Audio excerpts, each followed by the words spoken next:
So in this video, I'm gonna go over how you can teach your child to button in 3 simple steps. And so the first step is to actually have your child practice the skills that go into buttoning on either toys or other household items.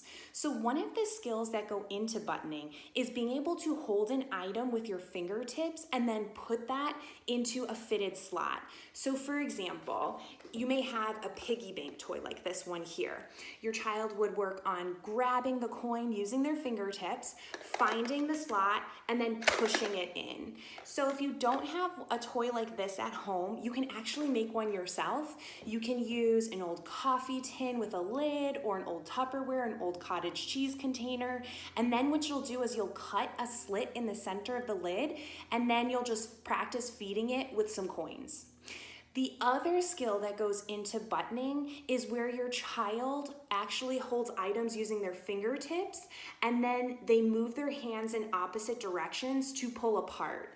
So other activities that you're going to want to have your child practice are things like peeling apart stickers. So when you peel apart a sticker, have fingertips on one side and then fingertip to peel it away like so, and then peel it off. This is actually a part of a color form activity, which has this color form board. So this is pretty motivating for a child to learn the peeling of stickers because they can place the clothing on the board itself. If you don't have stickers or color form activity like this one, what you could do is you could have your child just practice ripping paper. And so the key is that for this, you're gonna wanna show them to use their fingertips to rip paper, not all of their hands and their palm. So they'll hold it like this and then just practice ripping the paper apart. And so once your child has done a really awesome job of engaging with those different activities, then it's gonna be time for step 2. So in step 2, you're gonna have your child practice learning the buttoning process on clothing that's either off their body or that's a toy or a motivating item. Some children are totally motivated to learn the buttoning process on clothing that's off their body, which is great, but some kids really benefit from having it masked in some kind of distracting activity or super fun, motivating activity. One activity that I love using because I find a lot of kids are super motivated by it is using a busy board like this one here. They also make fastener puzzles like this as well. And the key is finding one that has a button on a pouch. And the reason why that's motivating is when the child is learning the process of unbuttoning, you can hide an item on the inside, and then they're gonna be really motivated to want to learn how to unbutton in order to find out what that item is. And then once they're really good at unbuttoning, then you can switch and they'll hide an item on the inside of the pouch, and then they'll get the practice of buttoning, and then you will have to unbutton it to find out whatever item is that they hid on the inside of the pouch.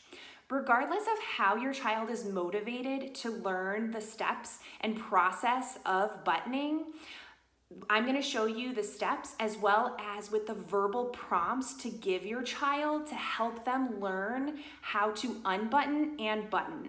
We're gonna start with unbuttoning first because unbuttoning is easier. So what you'll do is you'll tell your child to make sure that they're using their dominant hand to be the one to manage the button. So the cues are grab button, find mouth, push, pull. I'm gonna show that again. The cues for unbuttoning are grab button, find mouth, push, pull. Once your child has had a lot of practice with unbuttoning and they're really good at it, then you're gonna wanna teach them buttoning. So again, they're gonna wanna use their dominant hand to grab the button and manage it through the process. So again, the steps now for buttoning are grab button, find mouth, push, pull.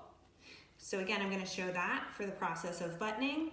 The steps are, with the prompts, grab button, find mouth, push, pull. So now that your child has gotten really good at being able to manage the buttons on either clothing that's off their body or on the button pouch on that busy board like I showed you earlier, then it's time for step 3. And in step 3, you're gonna have them practice managing buttons on clothing that's on their body.